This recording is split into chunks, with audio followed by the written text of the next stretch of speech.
Hello everyone, আমি তনু আর তোমরা দেখছো তনুর রান্নাঘর। আজকে আমি তোমাদের সঙ্গে নিরামিষ দই পটলের রেসিপি শেয়ার করব। তার জন্য দেখো এখানে আমি পটল নিয়ে নিয়েছি। পটলের গা আমি এভাবে ছাড়িয়ে নিয়ে আর দুই পাশটা এভাবে চিড়ে নিয়েছি। আর ওদিকে আমি কড়া বসিয়ে দিয়েছি। তেলটা আমার গরম হয়ে গেছে। এবারে তেলের মধ্যে আমি পটলগুলো ছেড়ে দেব। পটলগুলো তেলের মধ্যে দিয়ে আমি একটু নেড়ে চেড়ে এর মধ্যে দিয়ে দেবো অল্প একটু হলুদ গুঁড়ো আর দিয়ে দেবো অল্প একটু নুন আর হলুদ গুঁড়ো দিয়ে পটলটা আমি ভালোভাবে ভেজে নেব। পটলটা যেন আমার অর্ধেক ভাজা হয়ে যায় এইরকমভাবে আমাদের পটলগুলো ভেজে নিতে হবে। আর এই সময় গ্যাসের ফ্লেমটা আমি মিডিয়ামে দিয়ে রেখেছি। আর এপাশে পটলটা ভাজতে ভাজতে আমি একটা মশলা করে নেবো। তার জন্য মিক্সির জারে আমি নিয়ে নিয়েছি অল্প একটু চারমগজ। এবারে আমি নেব অল্প একটু কাজু বাদাম।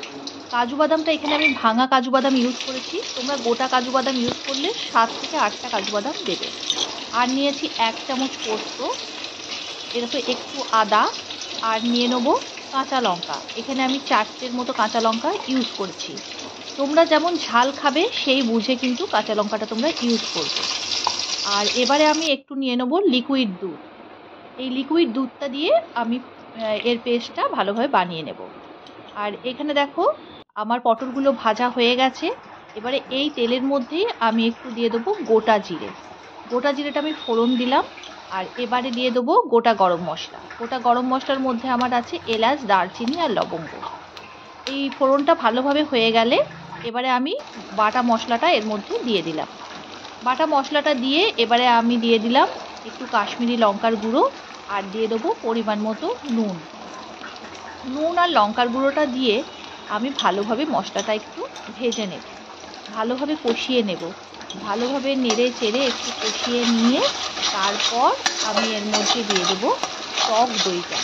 যখন দেখবো ভালোভাবে ভাজা হয়ে গেছে মশলাটা, যখন কাজু বাদামের কাঁচা গন্ধটা চলে যাচ্ছে, তখন কিন্তু আমি দইটা দেব।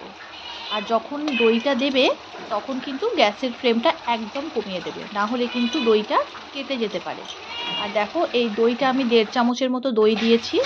আমার পটলের পরিমাণ যতটা আমি সেই বুঝে কিন্তু মশলা দই সব কিছু ইউজ করছি। তোমরাও কিন্তু তোমাদের পটলের পরিমাণ কতটা সেটা বুঝে মশলাটা বা দইটা সব কিছুই তোমরা সেই পরিমাণ মতো ইউজ করবে। দেখো দইটা দিয়ে আমি আবার মশলাটা ভালোভাবে কষিয়ে নিচ্ছি। আর যখন দেখবে দই থেকে আর মশলা থেকে তেলটা ছেড়ে দিচ্ছে, ছাড়া ছাড়া হয়ে গেছে, তখন আমি ভাজা পটলগুলো এর মধ্যে দিয়ে দেব। দেখো এখানে আমি ভাজা পটলগুলো এর মধ্যে আমি দিয়ে দিয়েছি। ভাজা পটলগুলো দিয়ে আবার একটু আমি নাড়াচাড়া করে নিচ্ছি। নাড়াচাড়া করে এবারে আমি দিয়ে দেবো অল্প একটু চিনি। চিনিটা অতি অবশ্যই কিন্তু তোমরা দেবে, কারণ এখানে আমরা টক দই ইউজ করেছি। আর দইয়ের টক ভাবটা ব্যালেন্স করার জন্য চিনিটা অতি অবশ্যই দিতে হবে। আর এবারে আমি একটু লিকুইড দুধ দিয়ে দিলাম। এখানে তোমরা দেখছো আমি লিকুইড দুধ এইটুকু দিয়েছি। এরপরেও কিন্তু আমি একটু লিকুইড দুধ দিয়েছিলাম, যেটা এখানে আমার ভিডিওতে তোলা হয়নি। তোমরা একটু বুঝে দেবে যে পটলটা কতটা শক্ত আছে, সে মানে কাঁচা আছে, সেটা বুঝে তোমরা সেদ্ধ হতে যতটা মানে লাগবে দুধ, সেই পরিমাণ মতো দুধটা দেবে। আর এবারে আমি দেখো একটু গরম মশলার গুঁড়ো দিয়ে দিলাম। দিয়ে আমি 5 মিনিটের মতো এটা ঢাকা দিয়ে রেখেছিলাম। আর দেখো আমার তেল ছেড়ে দিয়েছে। আর তেল ছেড়ে দিলে বুঝতে হবে রান্নাটা আমাদের কমপ্লিট। এই দেখো এখানে আমি নামিয়ে নিয়েছি।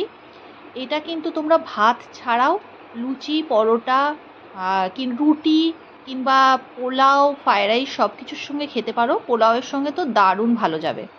আর এটা অতি অবশ্যই তোমরা একবার বাড়িতে ট্রাই করবে। এটা কিন্তু খেতে দারুণ হয়েছিল। তা চলো আজকের মতো এই পর্যন্তই। টাটা। আর তোমরা সবাই ভালো থেকো।